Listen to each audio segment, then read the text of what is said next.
I thought, you introduced yourself to me, and I thought, yeah, this would be cool to get you on a podcast to talk about, because you spoke about trauma.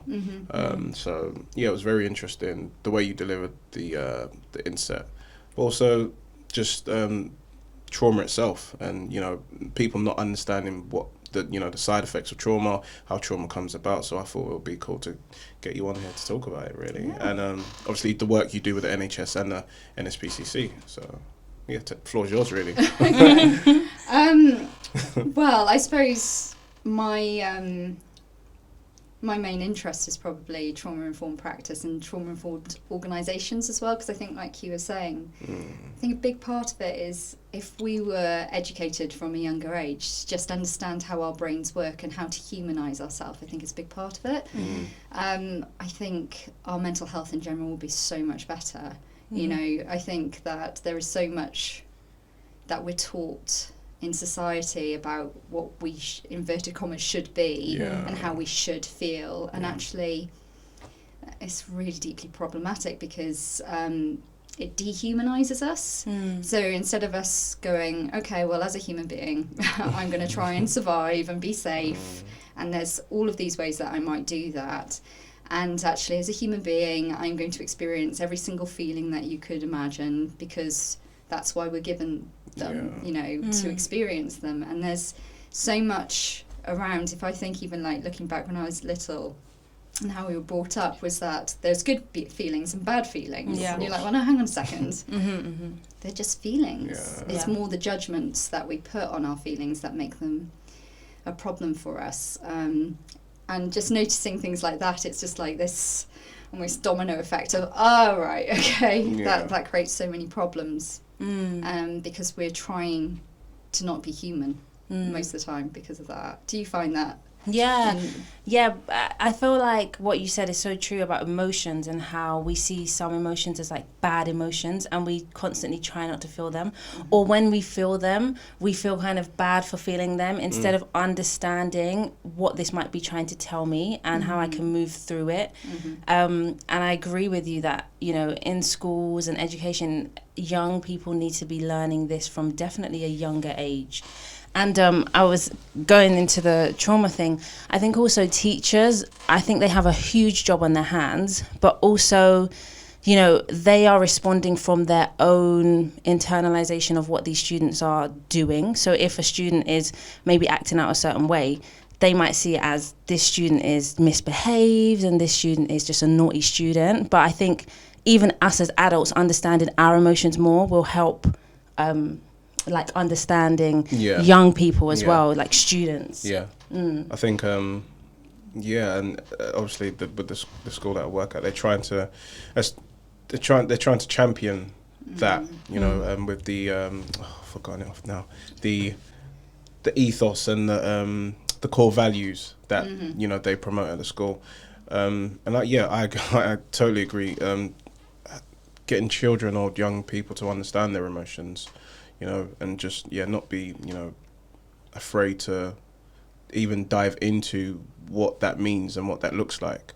So why do you think that like certain emotions are seen in such a bad light? Because I always said when I was working with young people that emotions aren't bad, they're just uncomfortable. There's certain emotions that are uncomfortable and, less nice to feel than others. But why do you think in society there is such a negative perception of any emotion that might be a little bit uncomfortable? Yeah, I've actually given this thought recently because I was thinking, well, what do people not like about it? And I completely agree, it's uncomfortable and it feels vulnerable. So usually is a combo of things that people become uncomfortable with their emotions about, and one of them is how safe we feel when we're growing up. So if we feel safe, we have space to explore, knowing that if, say, we've got reliable parents or a network of people around us, that we're like, well, we can take risks with emotions and with exploring things, and we can get a lot more flexible and tolerant because we know that we've got a safety net behind us to be able to do it. If we don't feel safe to do that, emotions suddenly feel quite scary because they can feel so big that we question whether we can control them. Right. And that feels really terrifying. And I was thinking, particularly, you know, British stiff upper lip, what's that about? Where did that actually come from? And I think, you know, we're talking about, oh my word, centuries and centuries of culture building. But I was even thinking with COVID about the Spanish flu and the fact that, do you guys remember learning about this at school? No. I have no memory. No. I think I watched an episode of Downton Abbey or something like that, where I was like, "What is this?" What is that? And I was No, like, we didn't learn anything. Learn anything. No. I mean, Right, it just popped up during this period, like, oh yeah, this is similar to the Spanish flu, and I'm like, oh, what was that? Yeah, like I'd heard the term, but I couldn't tell you really anything about it. I wasn't quite sure where in history it fit. And I mean I was never very good at history, but I don't think we were specifically taught it. And then I was thinking, well, oh my word, like people who were alive early 20th century, God, they had it rough, didn't they? Because they had a war, they had a Spanish flu, they had another war, and living in a time, I mean, where you can't even make a comparison really to what we're going through now to that, where we don't know what's around the corner with this, really. It's made me go, well, living back then, you're like, literally, you feel like the world is ending potentially. How unsafe would that have felt? That you would have just been going, well, if it isn't a war, it's some sort of pandemic. If it's not that, what else is it going to be? Yeah. And I think the culture of stiff upper lip was there a long time before that. But when it's just made me think, whereas a culture, I think we've always been, you know, pushing ourselves or war or, you know, doing some very questionably moral, you know, in terms of our morality is really questionable in terms of our culture. And so it's just made me think, well, what has that protected, how has that become a protective function to not connect with our emotions somehow, you know, almost surviving what we've kind of, this world we've created and this way of living that we've created. So I think historically, it probably, everything comes down to it's probably helped us survive something. But I definitely think we're probably at a stage in time and where it's like, well, it's not really working for us in the same way anymore. We don't need to survive that way anymore. So would you say,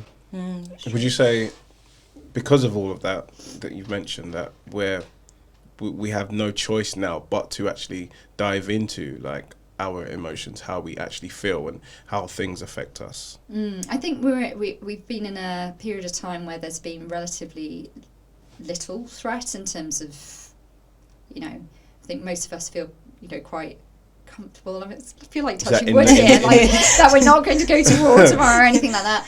I suppose I think that the more that we understand about the brain, the more we understand about humans, the more that we are moving towards a time where we're embracing nuance and fluidity, and, you know, we don't like things to be too binary anymore.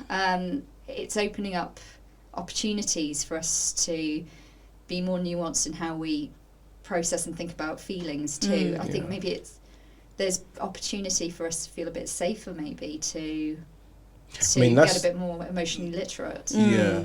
I mean, the UK, I agree, but at the same time, we have people in like third world countries who are kind of still experiencing that experience of having bombs flying over their heads. Yeah. So, and I think there is a disconnect sometimes with, life in the UK. Definitely. Compared to life in, third world countries or places like Africa and I sometimes do think about, what are they experiencing? Because, we suffer trauma, and there are obviously so many different forms of trauma. But what must that kind of trauma be like? And I kind of think that's real trauma. Yeah. You know what I mean? Yeah. So it's just very interesting. And obviously you've worked with young girls who have, a lot of them go through a lot of crazy things as well. So it's just, we're just in a weird time right now where it's like we're just trying to question everything and think and trying to find answers for everything as well.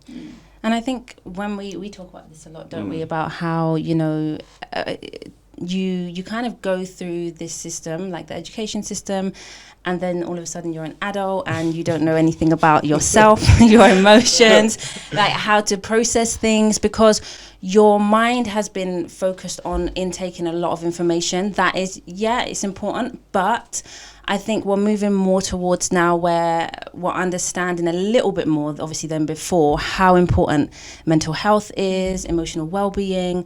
And I think it's crazy to think that it's only now that these things are being pushed forward. And as you said, we've had generations of, traumatic things going on. And I guess the norm was just never to talk about it.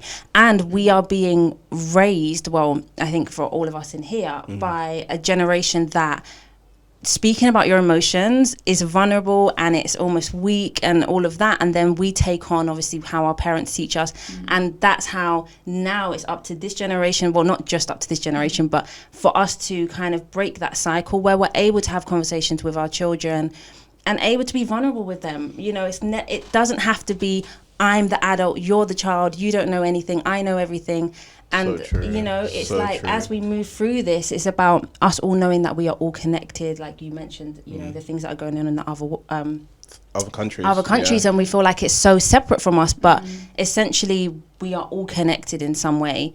We're all part of the same experience. Yeah, we're just experiencing life differently, but the way that we still have to process emotions, no matter where we are, what we're going through.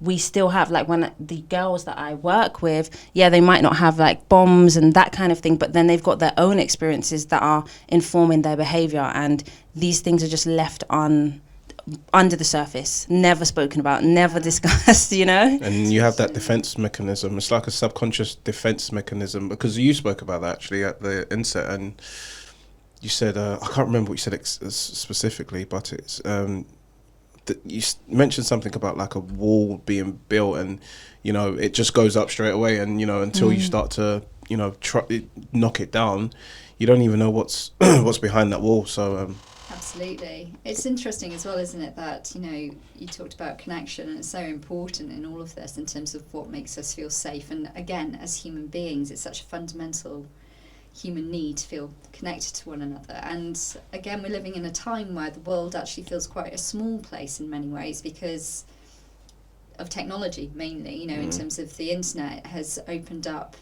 this connection, and there's pros and cons obviously to that. But getting a sense of more global experiences is going to be more accessible to most of us if we engage with it, because there's a platform to do it now. It's always interesting to think, isn't there, with everything in life, there's like pros and cons. There's things that can be so positive that come from it, and things that make us go as well. It's interesting, since qualifying, it's made me conclude that everyone that goes into psychology on some level is avoiding something themselves. Because if you're helping other people, you don't have to think about your they say that you teach best what you need to learn. Absolutely. Oh, that's interesting. And it's interesting because I'm a counselling psychologist rather than, say, a forensic or a clinical psychologist. Okay. And actually, one of the fundamental differences there is that it's a requirement to have your own therapy. If you don't, you can't pass your qualification, which isn't the same requirement for any other psychology. Okay. And looking at that, zooming out, I'm like, that's so interesting, isn't it? I just feel like it's a professional responsibility, surely. But it's interesting, because, I look at my life experiences and, God, they're incredibly privileged, we've all been through things. Yeah. But, I couldn't for a second dream of saying that anything I've been through feels particularly traumatic or anything like that. But it's sharing these experiences and having people hear things like this, because someone could look at you and just think, oh, you're not you, but could look at you and just think, oh, you've got it all. Sure, and then someone could look at you and just think, what are you, kind of thing. But, it's not until you actually have these conversations and you speak to people that you find out, we're all part of the same experience, having different experiences. So it's interesting you say that. Yeah, no, definitely. I think it's I think also there's something about psychology that is a little bit sinister. Historically quite sinister, because the way it's been used, some of the things that people have done to experiment, you know, some really questionable ethics in the past, definitely. And even now, there's much more of a drive now to sort of break down and to humanise, rather than be like, I'm the doctor, I'm the expert, and you are the client. And there's like some sort of like, we're both human, come on, you know. And unless you find some sort of way of connecting with that, I think you're sort of playing into some weird power dynamic with that. And you know, even as a profession, it's hugely, I'd say, it's changing, but historically it's very sort of white, middle, upper class, so it's sort of as a profession. So I think there's something where everyone has to slightly own that there's part of the heritage of that as a profession that's a little bit likes to be, just, you know, something a bit self-important about it, which I hope will sort of get broken down a little bit over time. When you did your therapy, did you, because I know I did counselling, only did the introduction course, and I was like, definitely counselling isn't for me. But when you did the therapy, did you find out things about yourself that you didn't really know you needed therapy for as you went through like your own therapy? Yeah, no, definitely. I think when I first got it makes me laugh, and it gives you empathy as well, because I notice this sometimes with clients I work with. You go into the room and you're like, I'm cool. Yeah. Right. Tell me about your parents. Why? Yeah, exactly. Like, they're great. Thank you. And, you know, they are great. You know, but they're human beings, you know. So my mum would own it herself that she was pretty volatile with her temper and a little bit unpredictable. Even now I have a cry response if someone just spontaneously shouts at me. I suddenly just become this like 3-year-old who's been yelled at and like really extremely, and just doesn't understand why they're being yelled at. And you know, even, you know, again, people go and tell me about your dad, and you're just like, oh, he's great, and like again, he's great, but it's okay. I think it's that thing where it's for all of us to be able to humanise even our parents and our experiences, because if we've had experiences where we look back and go, oh, that wasn't great. I think there's something almost therapeutic in being able to understand where that came from, even though it never will condone perhaps the behaviour, rather than, because what otherwise happens is it becomes very split. It becomes about good and bad, and life is just so much more complicated than that. And if we hold on in our minds to good and bads, it usually backfires in some sort of way, because it's just, what's the word? Well, it's not realistic. The world doesn't work in that binary good or bad type of way. So I think we can feel more at peace somehow, if we kind of embrace that a little bit, that understanding of people. That's so true. Embracing it. It's also one of the most difficult things to do, to face, you know, your trauma, face certain things that you've been through, and not everybody has the support to even take the first step. And you know, obviously, you know, when you've got children who are facing a lot of things, who, you know, don't get support, they get into their teenage years, their adult years, it's tough. It's tough. And you've probably, you know, worked with a lot of people who have, I mean, I work in a school, you've worked with, you know, young adults. You've probably worked with a lot of people who have, you know, been through a lot. And I think what you said is so true. Like, so when I said I did counselling, I meant I studied counselling, and I was like, it's not for me. But I have been on the receiving end of therapy, and I was also like, I don't think I need this, you know. Sometimes I get a bit anxious, but it's nothing. I can handle it, you know. And delving into things, you realise, oh wow, I didn't know that was surfacing in that way, you know, that experience I had. And when you mention about good and bad, it's understanding that is so powerful, because it actually is empowering to realize, yes, this might have happened in terms of how my parents raised me or how this or that happened, but they were doing the best they could with what they knew at the time, essentially, you know. And obviously everyone has different experiences, and maybe across the board you can't just say that, but generally with that whole good and bad, they're good, they're bad, it's understanding more about, you know, exactly like we are humans, and what had they even experienced in order for them to then be what they then became, you know. So it goes deeper and deeper and deeper, right? Yeah. So I think, as you said, like in working with young people and things like that, these are the conversations that I just never really had. And I think it's such important work to be delving into this type of thing, you know.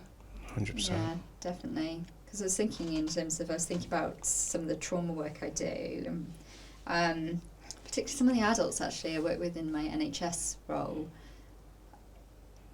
having moments where I'm just like,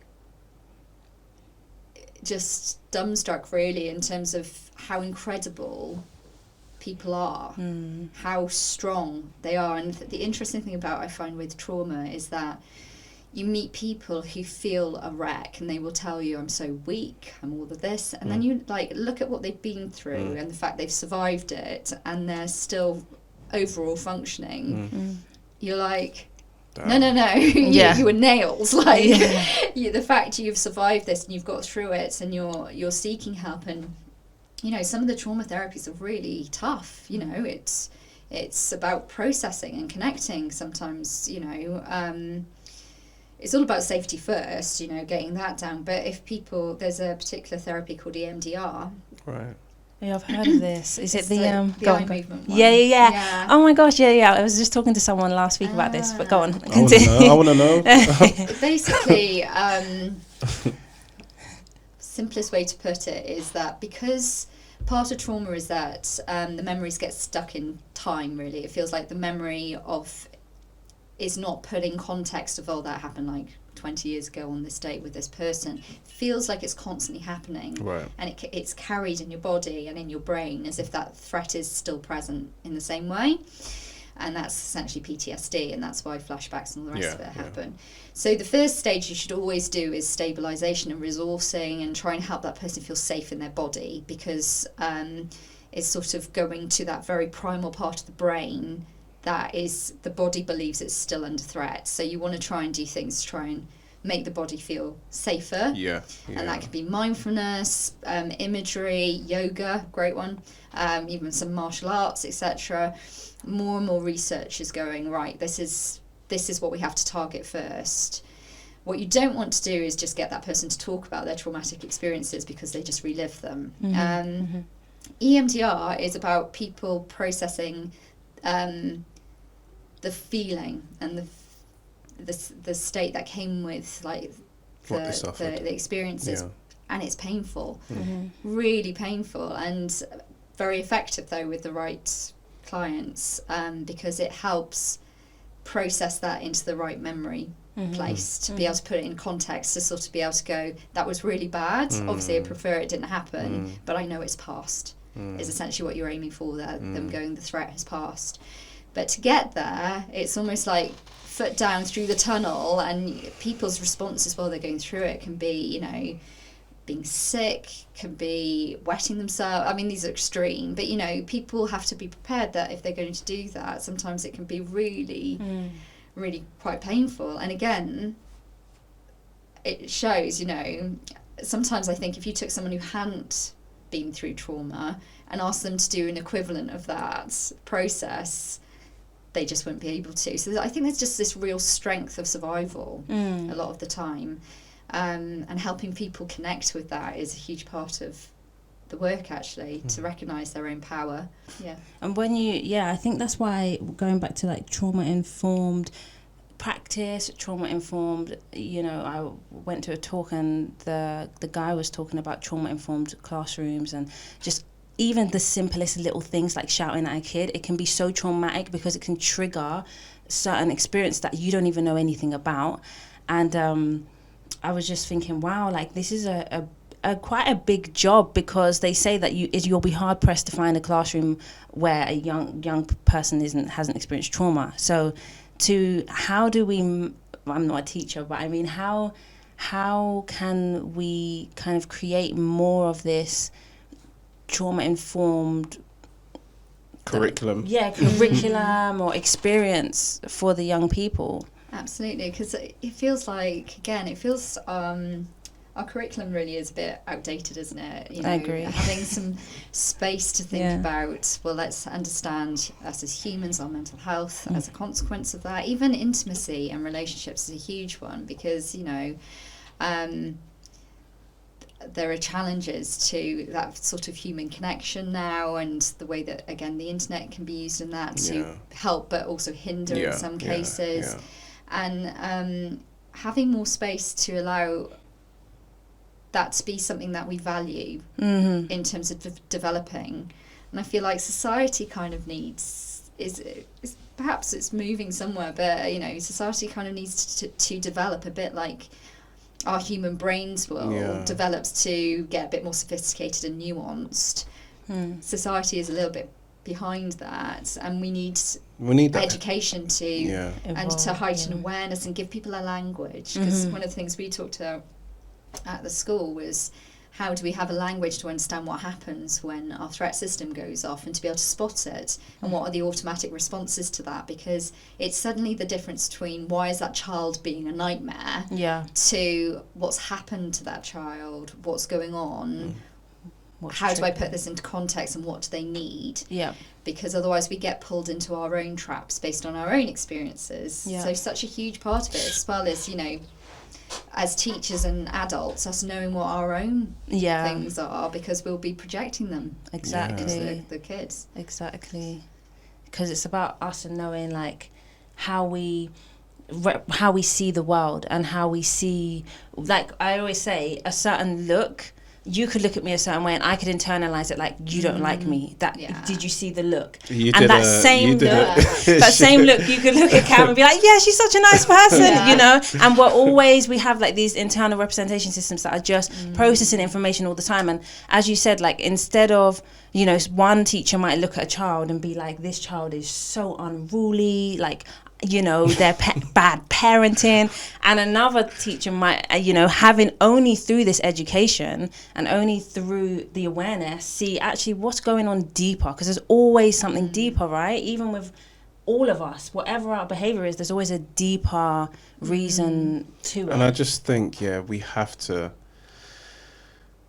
the world needs healing, yes, definitely, society needs healing, but I think, I always say to Cara, I don't think the things that are most important are taught enough. No, exactly. In schools, in universities, in colleges, it's all about, I don't know, getting a good education, whatever that is, getting a good job, house, mortgage, wife, kids, or whatever. And it's just like, what we should be, what we should do. And I'm tired of it, because, you know, I don't want to bring the mood down, but the world can be such a shit place. I mean, when you look at the news, when you look at what people go through, and you just think, so what are we actually really even here for? What are we doing this all for anyway?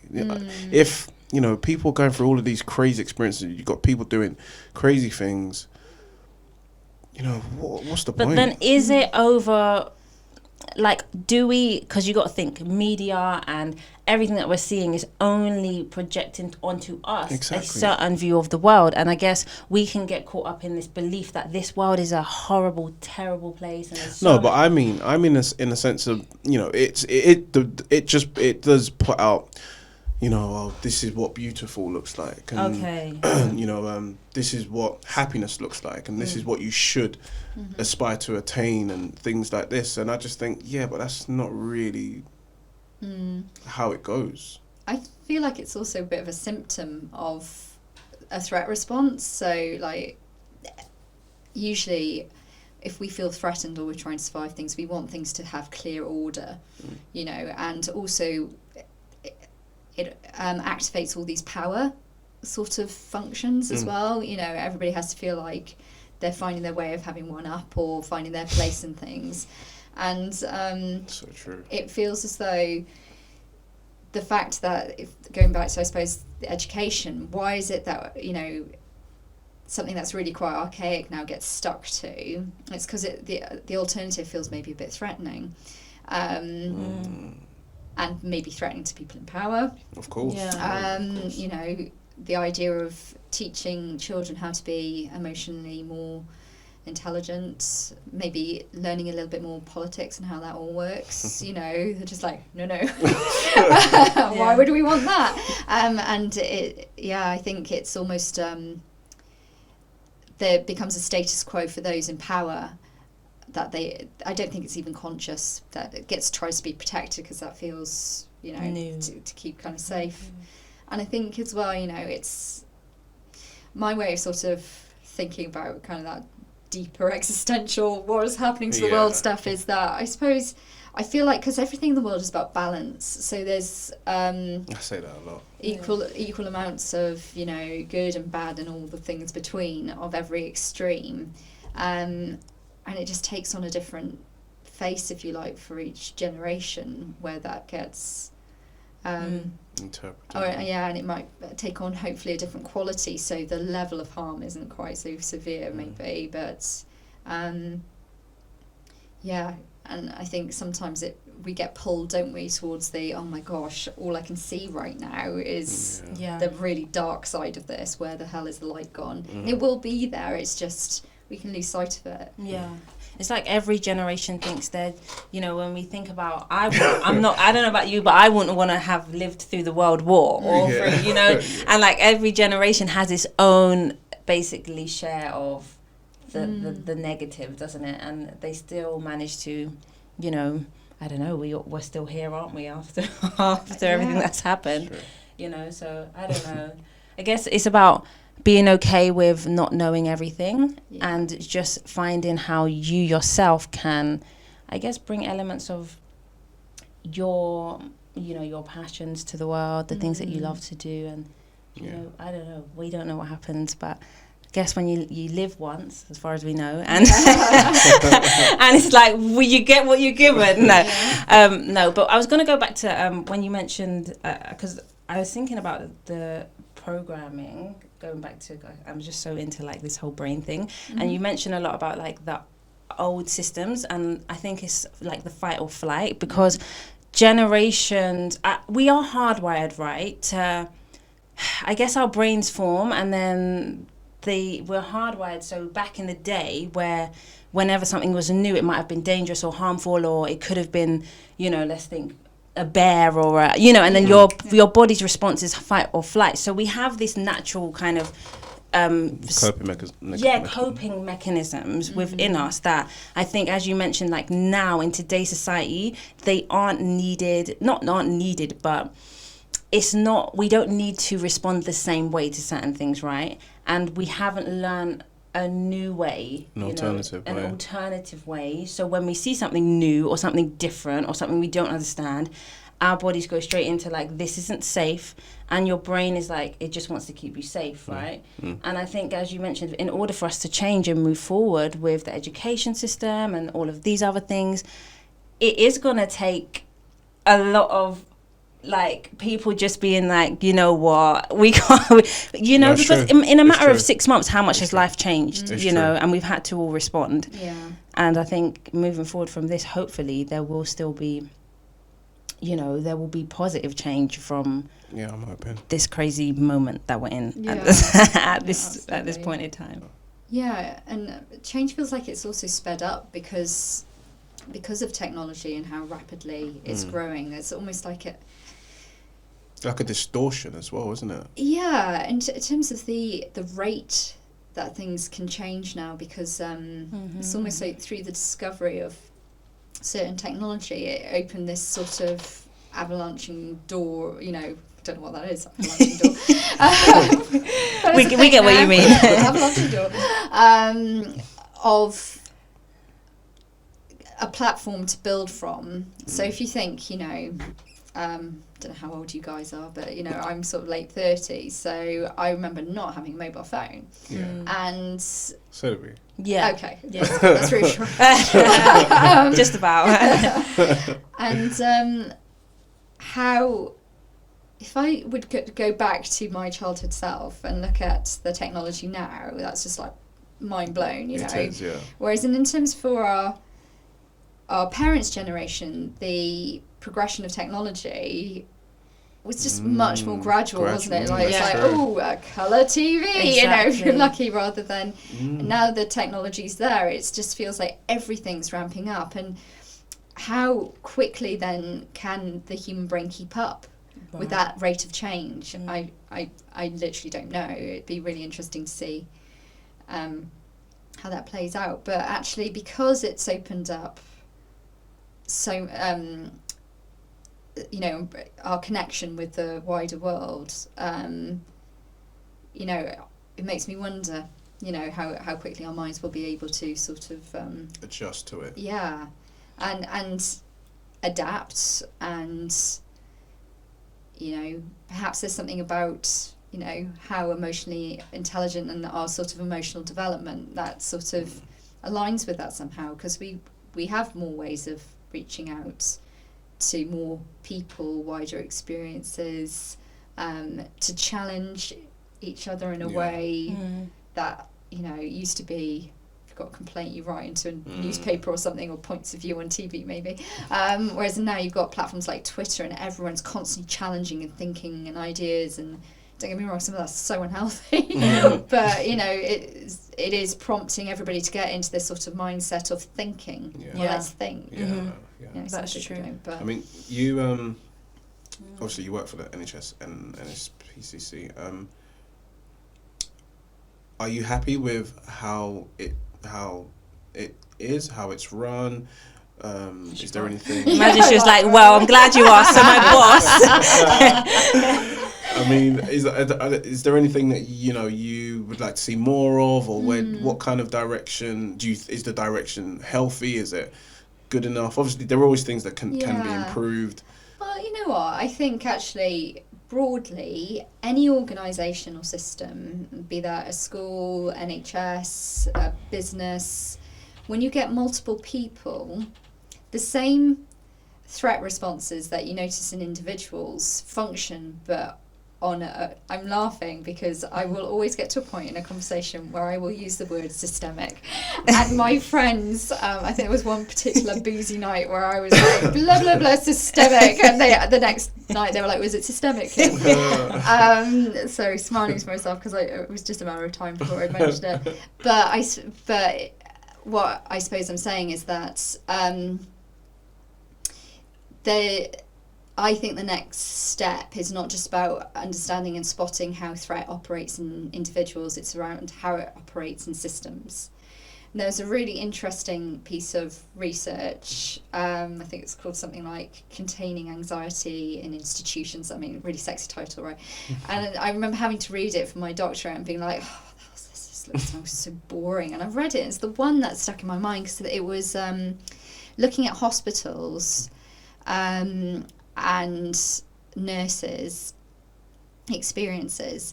And what it sort of just highlights is that in any context where you're working with things that feel threatening or have risk around it, like people's life or death, is going to prompt anxiety, right? In that wider system, and that system will have its own defense mechanisms about it. So, and that tends to be fight or flight. So, you know, it tends to be either really controlling, you know, trying to control, and, you know, becomes very bureaucratic as a response, or you might then have the other extreme. You have all sorts of things like scapegoating that goes on. You have all of these are survival responses, but they're just operating from bigger picture. And I think what's really healthy in terms of trauma-informed practices, we have to understand how it's operating in the wider system, because as an individual within a system, you're always going to have limited sway, really. And there are some organisations that are getting quite on this, but I'd still say majority are just in survival mode, and that can so easily happen in mental health, because you're reacting all the time. But you don't want to be a reactive organisation. You want to be a thoughtful, reflective one. That's why, you know, you'll have things like reflective practice. You'll have like team meetings. You try to zoom out and ask yourself, well, where's threat operating here? Yeah. But it's so easy to slip back into it, you know, that you just go back into that survival reactive mode, fight or flight all the time. So I suppose I'd say broadly, you see that happening. I see that happening in every organisation on some level or other, but the quality that it takes is just slightly different depending on what it is. So it's actually really refreshing. For example, the school you work in, I'd say I started that training going, you guys are actually pretty trauma informed, because it's the leaders of that are just very thoughtful trauma informed people. They get it. They get it's about what's happened. They get the fact that unless children feel safe, they can't learn. Of course. You know, hearing, I think it was Matt was saying about, you know, some of the extra mile kind of stuff that most teachers in other schools, I swear, wouldn't go to the level of effort that some of the people in your school do. You know, all of that is so important. From the top down, I mean, you saying that is so true, because your school obviously values that, and I think that's the struggle I had in certain organisations that I work for, where I was really, you know, I'm really like, I just love stuff around the mind and all of that, and then I would see that it just wasn't a priority for like the people at the top. And I guess when that's the case, you can feel like you're trying to fight the battle, you know, you're trying to like make things matter. And I would see that the staff, until the staff are a priority, the students can't be. I really believe that if you aren't looking after the people who are looking after the children, you know, then you aren't able to give them the care as you should, because, you know, when you've got so true. You know, what's the word? Not deflated. I don't know, but very teachers and staff members who don't feel valued, who don't feel that their efforts are being noticed, then you see that if they themselves aren't being inspired by the people, how are they able to then infuse these young people with the inspiration and, you know, the care and the love? And I know I'm not saying that the teachers aren't able to do that. I'm just saying it's so much easier when they themselves are being, because you can't pour from an empty cup. Like, and I think every organisation, no matter if it's a school or if it's just any organisation, your staff members matter, because they are what makes the organisation even be possible. 100%. Not the 3 people on the board, you know, it's the staff that matter, and then that feeds. It's just like a knockdown effect, isn't it? Down into the children. 100%. Yeah, your school's doing it the right way, I think. Yeah, absolutely. No, I totally agree. It's kind of, it's just like a hierarchy of needs. Like, unless you, it's like building the foundations of a house. If you don't get those foundations of safety and stability in place, you know, everything's going to feel pretty wobbly. And it made me think of use the idea of, you know, if you're on a flight and the oxygen mask comes down, that it's always like put your own first on before you know you can help others. So that working on a bigger level. The one place I feel like they got it really, really right was weird comparison, but the Olympics. So with that, is that 2012? Yeah. Gosh, it's so long ago. I know. How is it that long? And it's really interesting just how things felt around that time. It just felt hopeful somehow, I don't know. But what was really interesting is that that operated entirely off volunteers. The way that anyone involved in it, their experience of it was that everyone was like, "You're amazing, we're so pleased you're here," you know, without you. Yeah, exactly. Validating, valuing. Yeah. And I think that really made me think of what you said in terms of, if you feel valued in something, it gives you purpose. Yeah. You want to give more to it. You feel, it builds you up, doesn't it? Whereas when people feel under threat, usually they become a bit more like punishing, if anything, and they try and control. And it has the reverse effect to what you want. Yeah. That's so true. Like CEOs, I think the CEOs that serve or understand that they're not above. They serve their staff, and their staff also work for them. But it's like a two-way thing, isn't it? Where not one person is like the authority, because we're adults. No one wants to feel like a child again at work. Where you're getting told. You just, because we are holistic, right? And holistic beings, I'm guessing that's how you say it. But what I mean is, we have the purpose. We need to have that the hierarchy of needs, isn't it? Where you feel like you're purpose, but you're valued. But also you as an emotional being, you as just all parts of you are those needs are being met. And I think for a long time, it hasn't been like that in organizations, and I guess as we're moving more into like the mental health, the emotional well-being, it's growing. But and when you're not feeling all these things that you want to feel, the good things, I think a lot of people, we as a society, we suffer in silence, and so unconsciously we suffer in silence. Just going through the normal day-to-day work of having a CEO or a boss or a line manager that doesn't respect you, and you're actually subconsciously you're suffering in silence. And then you get to that second or third year, and you're like, I really hate my boss, or I really want to leave. I really hate my job, and it's because of all of these things, and all of these things matter. And I think we don't really get taught that how we feel matters. It's like you get up, you go to school, you go in class, you behave, you listen, like what I mean. And it's like, how you feel doesn't matter until you get to an age where you're having a breakdown and you don't understand why, and all of a sudden you're like, I think I have emotions.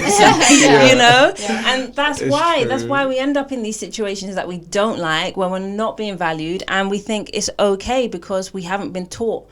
And this comes down to like knowing your worth, and knowing that you are worthy of respect, value, and you have to respect and value yourself as well. 100%.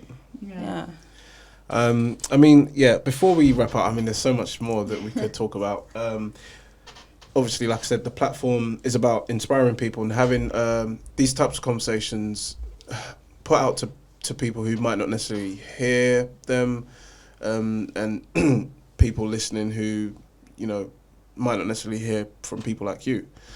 But I always ask the question to the guests, what's your message, and, what would you like people to take away from, this, what you do, etc.? Oh, I wish I'd prepared that. I always put them on the spot. I think there's something about give yourself permission to be human, give yourself permission to feel, and kind of embrace the fact you feel, and validate. To authentically live is to feel and to be truthful to whatever those feelings are. We're given feelings because they're there to enrich our lives, even if they feel uncomfortable or painful. And it's our judgment of our emotions that, mess things up for us, rather than the emotion themselves a lot of the time.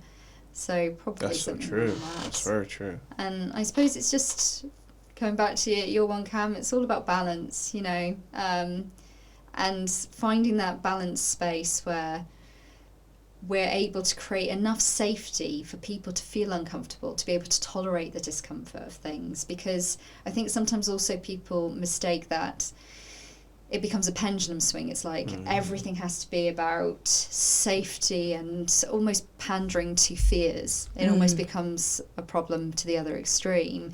Whereas it's like, no, if people feel safe enough, we can challenge each other. It's not about going, otherwise we stay still. We just try and wrap ourselves up in a comfort zone and be like, oh, it's lovely and comfortable here, isn't it? we want people to feel safe enough they can step out of that and have the boundaries around them to be able to do that. So finding the balance and engaging with that middle ground, I think, is... Sorry, that wasn't very succinct. No, but, I mean, with the work that you do, and you know, it's without people like you, then you know, people wouldn't have support. People wouldn't be able to have the opportunity to even feel safe, to you know, then talk about how they feel. So yeah, people like you and what you do is very important. So I 100% understand that message. And I really hope as well, you know, it's about that there will be a culture shift. So it doesn't need people like me. Well, I get myself out of a job here, but you know, in terms of that, if this becomes part of the way we think in our language, and that's like a shared thing, not something that's held onto a few people, like we've got the knowledge, you know, that would be lovely. Because we're all like, we're all part of this thing together. We're all in it together. What about you? What would your message be? Obviously, you're coaching. You work with young people. Oh no, I really loved what you said there, and I think it is about embracing our vulnerability and knowing that that's a side of us that's also beautiful. Not only the perfect, we're always seeing highlights of people's lives. We're seeing the perfect side, and we're seeing, you know, the finished article a lot. I don't get why that. I guess it's just I don't know. Eva. No one actually likes it though. Yeah, so because funny. we just everyone's like this picture perfect life. You know, you could have an Instagram account where you look at it and go, oh my god, that person's life is perfect. Yeah. We all hate them. Yeah, we don't. We don't want to follow them. There's this piece of research that's really simply was somebody did a presentation exactly the same both time, but the only difference is that on one of them he knocked over like a bottle or a glass of water and fumbled a bit. Everyone unanimously rated that one high, but they were like, he's human. Exactly. There's like a relatability, isn't there? Because you want to relate to, you see it and you're like, wow, okay, I get it, you know. But yeah, like I always say about embracing the journey, because at the end of the day, there is no destination. There's no, you know, and we have this addiction to the destination. Like, when I get here, I can feel this. I can feel happy when I get here. I can feel fulfilled when I get here. And we kind of miss the whole journey, the beauty of the journey, you know, I think that the learning and the growth is on the journey. And then the destination will come and you'll realize, oh, I'm still on a journey, even though I've attained that thing that I thought I wanted, you know. So I guess, just being vulnerable, being open, understanding that your emotions are there for a reason. And as long as you're able to express them in a healthy way and find ways to move through them, then you can have a more healthy relationship with yourself. And I guess that's the aim, right? We're all here and we're just finding our way. So, and be kind to yourself, you know? Definitely. Just like, it's all about that compassion, isn't it? Yeah. Well put, Cara. So much better than mine. I mean, you guys, you've put everything that I wanted to say together. So. Of course, you had exactly what we were going to say, right?